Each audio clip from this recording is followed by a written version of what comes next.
जावेद बलवानी साहब, आपकी जानिब आऊंगा।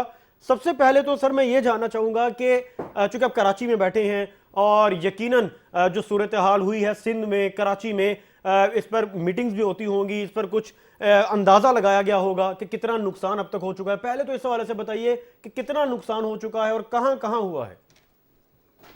बिस्मिल्लाहिर्रहमानिर्रहीम।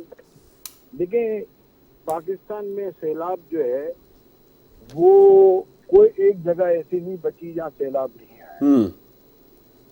उसके मेन रीजन ये हैं कि पाकिस्तान में जो डिजास्टर सेल जो है वो सिर्फ अपनी सीटें गर्म कर रहा है, कोई काम नहीं कर रहा। अगर उसने कोई काम किया है तो दिखाए, क्योंकि आज तक उन्होंने कोई दिखाया नहीं कि हमने ये काम किया है।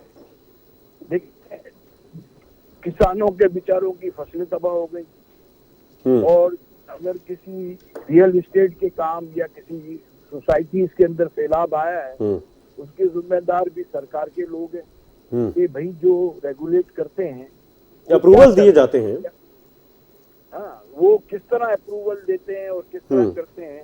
उसमें कई जमीनें ऐसी थी जिसमें रियल एस्टेट बना है, सोसाइटीज बनी है, जो बोलते हैं कि वो बेड था जहाँ से पानी का गुजर होता है। उस बेड की जमीन को अलॉट करके और उसमें सोसाइटीज बना, दरिया की जमीनें आई बहुत सारी जी, समझे, उसमें सैलाब आएगा ही। और मुल्क में अरबों खरबों रुपए का नुकसान हुआ है, इसका कोई हिसाब नहीं लगा सकते। मैं आपको सिर्फ कराची के अंदर बताऊं, कराची के अंदर भी कई इंडस्ट्रियल एरिया में सैलाब आया है, वहाँ इंडस्ट्रियां डूब गई। अल्लाह। और कराची के अंदर, डाउनटाउन के अंदर जितनी आपकी मार्केट्स हैं, उन मार्केट्स के अंदर सारी शॉप्स डूब गई, उनके माल खराब हुए, वेयर हाउसेज जो है वो डूब गए, उनमें माल खराब हुए। और फसलें पाकिस्तान की आप देख लें, लाखों एकड़ में जी, लाखों एकड़ में बिल्कुल गंदम नहीं मिल रहा, सब गंदम के वेयर हाउस तबाह हो गए। तो खरबों अरबों रुपए का नुकसान हुआ है। और फिर इसके बाद जब कराची के अंदर अर्बन फ्लड आया तो पोर्ट जो है, कराची के पोर्ट से जो है जितने पोर्ट्स हैं कराची में, वहां से पूरा पाकिस्तान का इंपोर्ट और एक्सपोर्ट कैसे किया जाता है वो सब बंद हो गए थे। वो 3 दिन तक बंद रहे। फिर आप इसके बाद देखें कि मोटरवे टूट गए, टूट गए, समझे। आज तक वो मोटरवे का अभी तक ये नहीं पता चल रहा कि वो कब बनेंगे।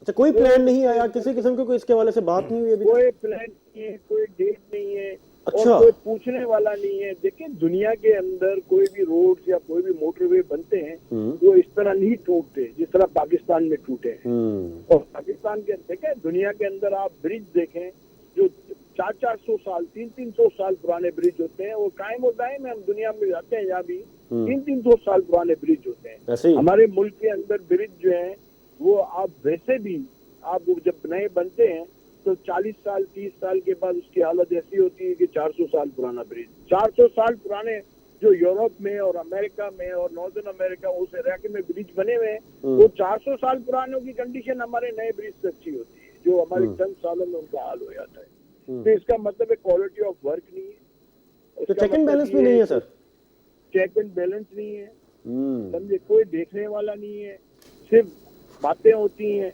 और आप ये बताएं, तमाम जितने सियासतदान हैं उनके बच्चे बच्चियां सब बाहर हैं, वो खुद बाहर प्रॉपर्टियां ले रहे हैं। जब लीडर जो है वो बाहर प्रॉपर्टियां लेंगे और बाहर शिफ्ट करेंगे अपने बच्चों बच्चियों को, तो इसका क्या मतलब है कि वो क्या करना चाह रहे हैं इस मुल्क के साथ। इस मुल्क में जो चीजें हो रही हैं, आप मुझे ये बताएं, लोगों का खरबों रुपए का नुकसान हो गया, लोग बेचारे फुटपाथ पे आ गए।